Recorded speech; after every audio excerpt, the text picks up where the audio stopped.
Assalamualaikum warahmatullahi wabarakatuh. Kembali lagi bersama Sistem Informasi Akuntansi Pemerintah.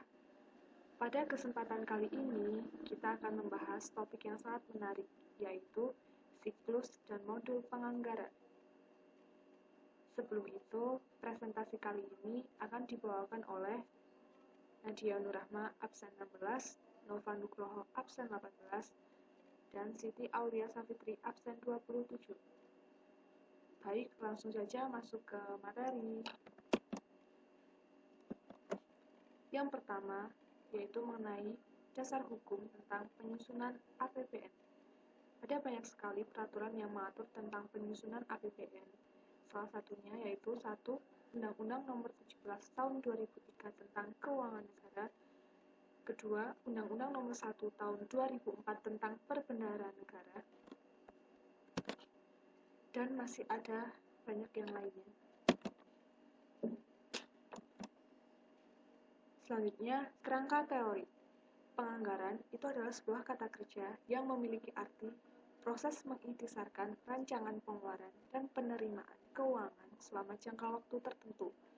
Kegiatan mengalokasi sumber daya untuk mencapai sasaran usaha dalam jangka waktu tertentu. Penganggaran atau budgeting menurut literatur. Yang pertama, penganggaran adalah suatu proses pengambilan keputusan, itu menurut Job 1989. Kedua, penganggaran adalah suatu program yang mencakup estimasi penerimaan dan pengeluaran dalam suatu organisasi. Hartman 1988. Ketiga, penganggaran adalah aktivitas yang terkait dengan perencanaan dan pengawasan. West Hilton dan Gordon 1988. Keempat, penganggaran adalah suatu rencana keuangan. Bailey 1989. Pasal 23 Undang-Undang Dasar 1945 menyatakan anggaran pendapatan dan belanja negara sebagai wujud dari pengelolaan keuangan negara ditetapkan setiap tahun dengan undang-undang dan dilaksanakan secara terbuka dan bertanggung jawab untuk sebesar-besarnya kemakmuran rakyat. Rancangan Undang-Undang APBN diajukan oleh Presiden untuk dibahas bersama DPR dengan memperhatikan pertimbangan DPD. Apabila DPR tidak menyetujui rancangan APBN yang diusulkan oleh Presiden, pemerintah menjalankan APBN tahun yang lalu. Selanjutnya, fungsi anggaran. Fungsi anggaran salah satunya adalah fungsi otorisasi, fungsi perencanaan, fungsi pengawasan, fungsi alokasi, fungsi distribusi, dan fungsi stabilisasi. Selanjutnya adalah pendekatan penyusunan anggaran. Ada 3 pendekatan. Yang pertama, penganggaran terpadu. Penganggaran terpadu adalah pendekatan penganggaran yang dilakukan dengan mengintegrasikan seluruh proses perencanaan dan penganggaran di lingkungan kementerian lembaga untuk menghasilkan dokumen RKAKL sesuai dengan klasifikasi anggaran menurut organisasi, fungsi, dan jenis belanja. Yang kedua, penganggaran berbasis kinerja, yaitu pendekatan penganggaran yang dilakukan dengan memperhatikan keterkaitan antara pendanaan dengan keluaran dan hasil yang diharapkan, termasuk efisiensi dalam pencapaian hasil dan keluaran tersebut. Yang ketiga, kerangka pengeluaran jangka menengah atau KPJM adalah pendekatan penganggaran berdasarkan kebijakan dengan pengambilan keputusan yang menimbulkan implikasi anggaran dalam jangka waktu lebih dari 1 tahun anggaran. Komponen pokok pendekatan anggaran terpadu. Komponennya terdiri dari satuan kerja, kegiatan, keluaran, jenis belanja, dan dokumen anggaran.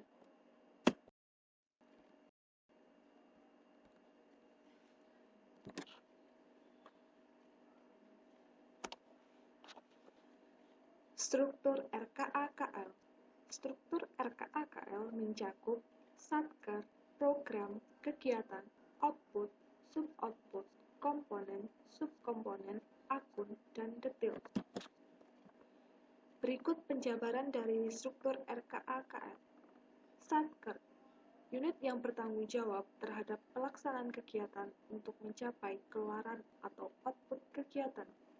Program, Penjabaran dari kebijakan sesuai dengan visi dan misi kementerian lembaga yang rumusannya mencerminkan sasaran strategis dari kementerian lembaga dan melekat pada tugas fungsi unit eselon 1.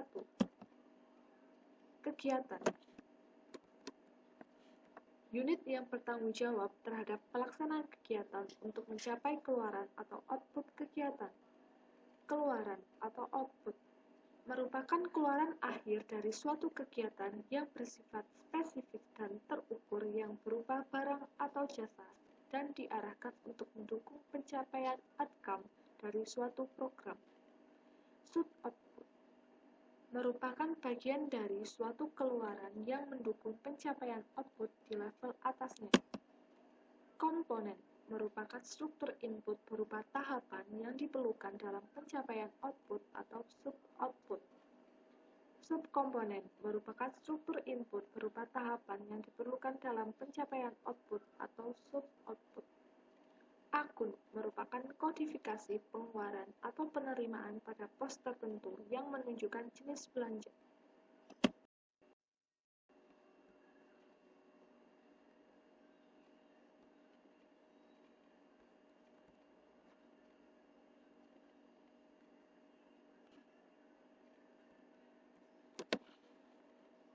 Detail atau item merupakan penjabaran rinci dari suatu akun yang meliputi uraian belanja volume, satuan, harga satuan, dan jumlah biaya. Contoh, kode 521111 uraian belanja keperluan perkantoran adalah akun. Untuk detail atau itemnya sendiri itu keperluan sehari-hari perkantoran, langganan koran dan majalah, konsumsi, percetakan, penggandaan atau fotokopi. Pagu indikatif, pagu anggaran, alokasi anggaran. Pagu indikatif terdiri dari review KPJM dan inisiatif baru. Pagu indikatif adalah ancar-ancar pagu anggaran yang diberikan kepada kementerian lembaga sebagai pedoman dalam penyusunan rencana kerja kementerian lembaga. Pagu anggaran terdiri dari pagu indikatif beserta penyesuaian angka dasar dan inisiatif baru. Pagu anggaran kementerian lembaga adalah batas tertinggi anggaran yang dialokasikan kepada kementerian lembaga dalam rangka penyusunan rencana kerja anggaran kementerian lembaga. Alokasi anggaran terdiri dari pagu anggaran beserta penyesuaian dan inisiatif baru.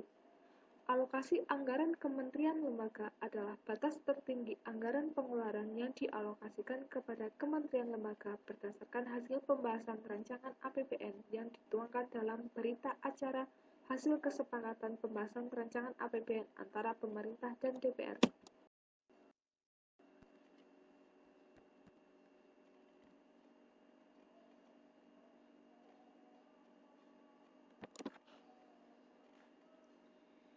Sebelum memahami lebih lanjut bagaimana implementasi sakti dan SPAN dalam proses penganggaran, kita perlu mengetahui bagaimana proses anggaran. Proses anggaran dimulai dari tahapan arah kebijakan dan prioritas pembangunan nasional. Pada tahapan ini dilakukan penyusunan rencana kerja pemerintah. Kementerian lembaga menyusun rencana kerja kementerian lembaga. Tahap selanjutnya adalah penyusunan dan penerapan pagu indikatif. Pada tahapan ini, penyusunan awal RAPBN yang menghasilkan surat bersama tentang pagu indikatif. Pitch dari tahap ini adalah Kementerian Keuangan dan Bappenas.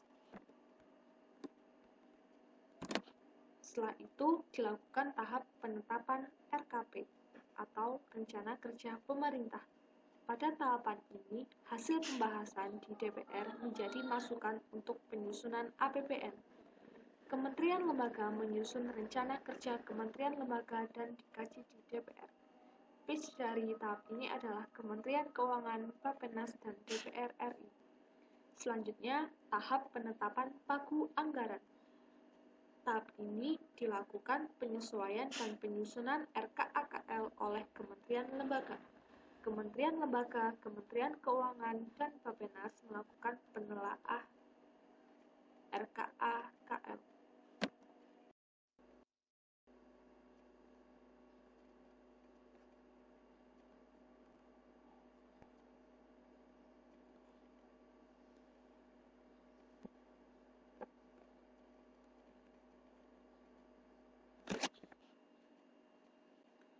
Selanjutnya, tahap penyampaian RUU dan Nota Keuangan.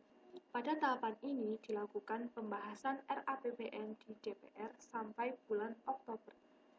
Pitch dari tahap ini adalah Kementerian Keuangan dan DPR RI. Selanjutnya, penetapan RUU APBN di DPR. Pada tahapan ini dilakukan penyampaian pagu alokasi anggaran, penyusunan perpres rincian APBN, dan penyesuaian dan penyusunan RKA-KL oleh KL, serta KL, Kemenkyu, dan Bappenas melakukan penelaahan RKA-KL. Selanjutnya, penetapan perpres rincian APBN. Pada tahapan ini, kementerian lembaga melakukan penyusunan DIPA. Pitch dari tahap ini adalah Kementerian Keuangan. Tahap terakhir adalah penetapan DIPA. Pada tahapan ini, DIPA diserahkan ke KL oleh Presiden. Pitch dari tahap ini adalah Kementerian Keuangan dan Kementerian Lembaga.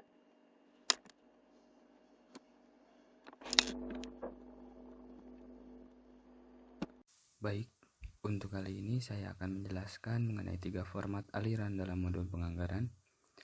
Pertama ada input, kedua ada proses atau aktivitas, dan yang ketiga ada output. Dalam input, arsip data komputernya terdiri dari GGP aplikasi gaji, backup data RKA-KL tahun lalu, arsip data komputer DIPA, dan referensi Krishna. Sedangkan untuk dokumennya terdiri dari DIPA petikan, KAK, dan dokumen lainnya. Dan yang terakhir, data internal saktinya terdiri dari kwitansi atau bond, kontrak, SPP atau resum tagihan, realisasi atau SP2D, dan data pegawai atau supplier. Kemudian untuk yang selanjutnya yaitu terdapat proses yang pertama, yaitu penyusunan standar biaya kegiatan atau SBK. SBK ini diperlukan sebagai acuan dalam perhitungan kebutuhan anggaran. Dalam proses penyusunan SBK, unit eselon 1 Kementerian Lembaga mengajukan SBK kepada DJA. Adapun untuk mekanisme penyusunan SBK ini, yang pertama, operator melakukan perekaman usulan SBK berdasarkan dokumen pendukungnya. Kemudian, approver meneliti kesesuaian data dan menyetujui usulan SBK tersebut. Dan yang terakhir, operator mengirimkan usulan SBK yang telah disetujui oleh approver kepada Direktorat Jenderal Anggaran. Untuk proses yang kedua, yaitu adalah penyusunan anggaran berupa kertas kerja RKA-KL atau DIPA. Untuk proses penyusunan anggaran ini terdapat 2 mekanisme. Yang pertama, mekanisme pembuatan kertas kerja dan RKA Satker, yang tahapannya yaitu operator melakukan perekaman usulan kertas kerja dan RKA Satker berdasarkan dokumen pendukung.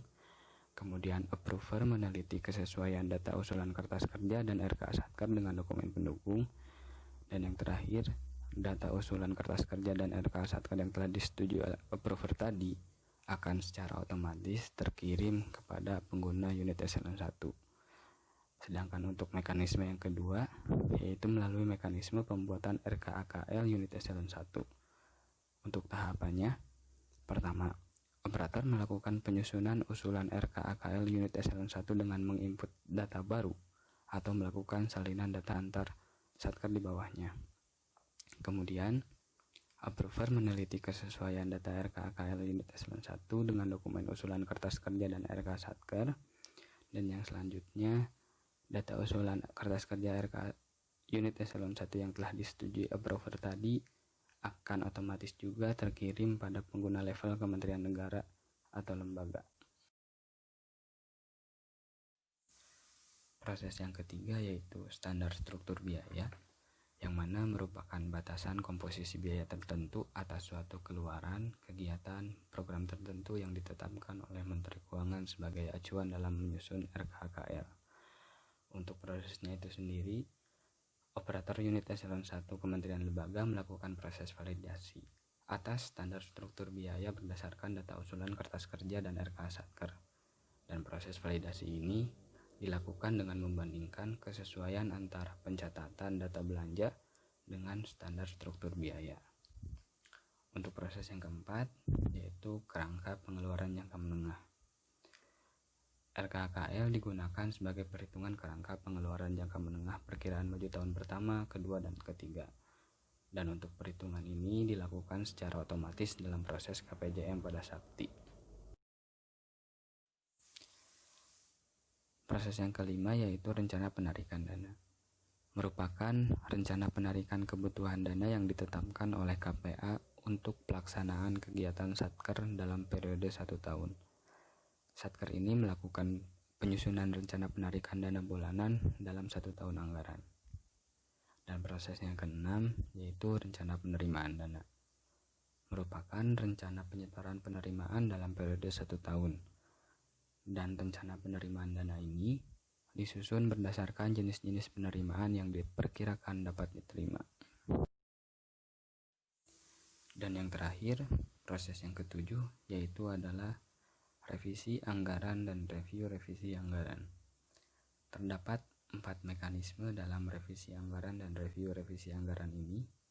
Pertama, yaitu mekanisme pembuatan usulan revisi DIPA dengan kewenangan Satker. Kedua, yaitu mekanisme pembuatan usulan revisi DIPA dengan kewenangan pengesahan Kanwil DJPB. Ketiga, yaitu mekanisme pembuatan usulan revisi DIPA dengan kewenangan pengesahan Direktorat Pelaksana Anggaran. Dan yang keempat, mekanisme pembuatan usulan revisi DIPA dengan kewenangan pengesahan Direktorat Jenderal Anggaran. Untuk output, arsip data komputernya terdiri dari usulan DIPA revisi dan usulan SBK. Dokumennya terdiri dari konsep RKAKL dan konsep petikan DIPA, dan datanya terdiri dari pagu DIPA. Keterkaitan dengan modul lain. Sakti atau Sistem Aplikasi Keuangan Tingkat Instansi merupakan aplikasi yang mengintegrasikan seluruh aplikasi Satker mulai dari perencanaan, pelaksanaan, hingga pertanggungjawaban. Sakti terdiri dari berbagai modul, mulai dari modul penganggaran, modul komitmen, modul pembayaran, modul bendahara, modul persediaan, modul aset tetap, modul pelaporan, hingga modul administrator.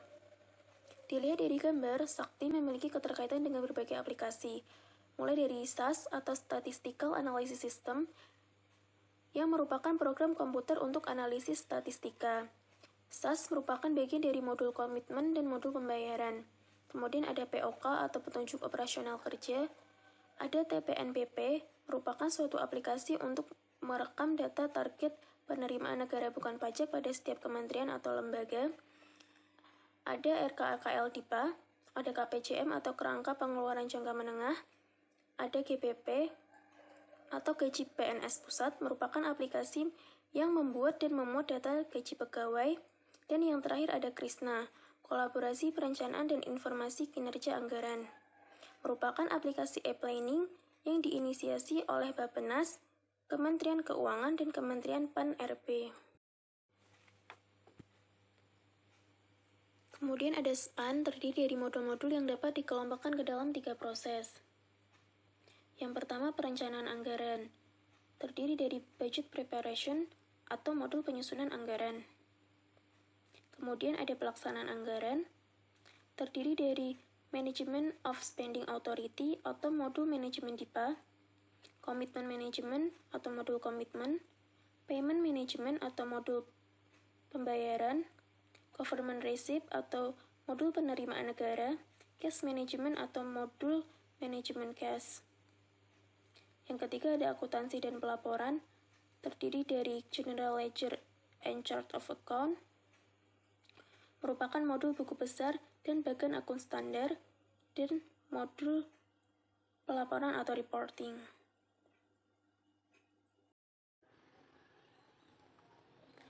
Resiko dan pengendalian. Resiko yang pertama adalah data induk yang tidak akurat dan tidak valid. Contohnya adalah ketidakvalidan data induk jumlah pegawai. Hal ini bisa berimplikasi pada kekeliruan jumlah alokasi anggaran yang diusulkan pada dokumen pelaksanaan anggaran. Jika alokasi yang dianggarkan berlebihan akan menyebabkan ketidakefisienan. Sedangkan kekurangan alokasi pada DIPA akan menyebabkan potensi kekurangan pembayaran gaji pada ASN. Pengendaliannya adalah yang pertama, pengendalian integritas pemrosesan data. Pengendalian ini dapat berupa pengendalian input, proses, dan output. Yang kedua adalah pembatasan akses pada data induk. Pengendalian akses dapat dilakukan dalam rangka mencegah pegawai atau pihak yang tidak punya wewenang melakukan perubahan data induk anggaran. Pembagian atau pemisahan tugas dan peran para pengguna aplikasi pada level operator, validator, administrator, dan lain-lain dapat diterapkan. Selain itu, pengendalian terhadap pusat data diterapkan dalam rangka mencegah akses yang tidak sah. Resiko yang kedua adalah kehilangan dan kerusakan data. Ancaman berupa data induk yang rusak dan hilang pada siklus penganggaran dengan desain terpusat pada SPAN dan Sakti berpotensi terjadi. Kebakaran, kebanjiran, sabotase atas pusat data tempat penyimpan data penganggaran dapat terjadi sewaktu-waktu. Selain itu, perlindungan yang kurang atas piranti yang diterapkan pada server, jaringan, dan lain-lain beresiko mengancam keberlangsungan sistem. Pengendaliannya yang pertama adalah backup atas data. Langkah antisipatif berupa melakukan backup atas data secara rutin dapat dilakukan agar jika sewaktu-waktu data rusak dan hilang, ada data yang dapat dipulihkan pada sistem. Yang kedua, menerapkan DRP atau Disaster Recovery Plan. Dalam kondisi tertentu, ketika ada kendala pada infrastruktur sistem yang gagal berfungsi, misalkan pusat data mengalami kebakaran atau kerusakan parah, maka organisasi harus dapat melakukan mitigasi dengan mengandalkan pada pemulihan sistem akibat musibah. Organisasi hendaknya mempunyai kemampuan untuk pemulihan operasional bisnis, misalnya memiliki cadangan pusat data yang terletak di lokasi yang lain atau di kota yang lain. Resiko yang ketiga adalah kualitas penganggaran yang buruk. Ada kalanya, output yang dihasilkan dari proses penganggaran menghasilkan kualitas penganggaran yang buruk. Ketidaksinkronan antara program, rencana kinerja, dan dana yang dialokasikan berpeluang terjadi. Ketidakcermatan dan kurang profesional para petugas yang memberikan tugas dan tanggung jawab menyusun anggaran juga bisa menghasilkan buruknya kualitas penganggaran. Pengendalian yang dapat dilakukan pertama adalah pelatihan dan sosialisasi yang memadai. Pemberian pelatihan dan sosialisasi kepada petugas sesuai dengan peran dan tanggung jawab masing-masing diharapkan dapat menjaga kualitas dan profesionalitas para petugas penyusun anggaran. Yang kedua, monitoring dan supervisi yang memadai. Pekerjaan dari personel dipantau dan dilakukan supervisi oleh pimpinan secara berjenjang, sehingga dapat memaksimalkan kinerja setiap personel. Yang ketiga adalah pengendalian entry data. Berbagai jenis pengendalian entry data dapat diterapkan pada aplikasi dalam rangka memaksimalkan integritas data yang diproses dan dihasilkan. Yang keempat adalah sinkronisasi antara perencanaan, penganggaran, dan kinerja. Untuk menjaga keselarasan antara sasaran yang akan dicapai pemerintah dengan perencanaan, penganggaran, dan rencana kinerja pemerintah, maka perlu dilakukan sinkronisasi mulai dari perencanaan, penganggaran, dan kinerja kementerian atau lembaga. Kemudian ada memperkuat proses penelaahan RKAKL. Proses penelaahan terhadap usulan anggaran RKAKL harus dilakukan dengan cara standar, terintegrasi, dan tepat waktu. Kesesuaian usulan anggaran dengan program dan rencana kinerja pemerintah harus dipastikan secara andal dan memadai. Dan yang terakhir ada memaksimalkan peran legislatif. DPR RI mempunyai fungsi legislasi, anggaran, dan pengawasan harus diberdayakan secara maksimal dalam pembahasan rancangan UU APBN. Dengan peran dan tanggung jawab yang dimilikinya, lembaga ini bisa menyalurkan aspirasi umum masyarakat dengan mengawasi proses penyusunan anggaran hingga penetapan APBN. Resiko selanjutnya adalah fraud yang berawal dari ranah penganggaran. Proses penyusunan anggaran melibatkan berbagai institusi pemerintahan, baik pemerintah pusat yang diwakili presiden dan para menteri atau kepala lembaga pada setiap kementerian negara atau lembaga dengan DPR RI. Proses penganggaran yang meliputi proses teknokratis dan politis terkadang menimbulkan kepentingan yang berbeda, bahkan tidak sedikit yang berpotensi menjadi titik awal fraud atau kecurangan. Pada saat proses penyusunan APBN, bentuk fraud ini memungkinkan terjadi mulai dari skala kecil hingga skala besar sistematis yang melibatkan antar lembaga. Kemudian pengendaliannya, yang pertama adalah pemilihan petugas penyusun anggaran yang berintegritas. Pegawai yang diberikan tugas dan tanggung jawab dipilih dan diseleksi oleh unit organisasi dengan integritas yang cukup dan bertanggung jawab. Mekanisme seleksi dan asesmen perlu dirancang untuk mendapatkan sumber daya tersebut secara maksimal. Yang kedua adalah pemisahan tugas yang cukup. Personel yang terlibat dalam proses penyusunan anggaran dilakukan pemisahan tugas dan tanggung jawab yang berbeda, sesuai dengan peran masing-masing, baik dalam ranah pengambilan kebijakan, pelaksanaan pekerjaan, penggunaan dan pelaksanaan aplikasi atau sistem informasi terkait penyusunan anggaran. Yang ketiga ada rotasi jabatan dan cuti wajib. Kemudian ada fakta integritas. Yang kelima ada konfigurasi sistem atau aplikasi yang memadai. Sistem atau aplikasi yang digunakan untuk proses penyusunan anggaran hendaknya diterapkan berbagai bentuk pengendalian akses, pengendalian input, pengendalian proses, dan pengendalian output sehingga dapat mencegah penyalahgunaan data dan informasi oleh yang tidak berhak. Kemudian memperkecil peluang terjadinya fraud, pengawasan masyarakat. Masyarakat dapat melakukan pengawasan atas pelaksanaan penyusunan APBN, potensi penyimpangan, dan memberikan masukan dan kontrol pada pemerintahan dan aparat penegak hukum. Dan yang terakhir adalah penegakan hukum yang tegas. Pelanggaran harus ditindaklanjuti dengan penegakan hukum yang tegas dalam rangka menimbulkan efek jera bagi para pelaku dan mencegah terjadinya potensi tindak fraud. Demikian penjelasan tentang siklus dan modul penganggaran. Semoga bermanfaat. Terima kasih.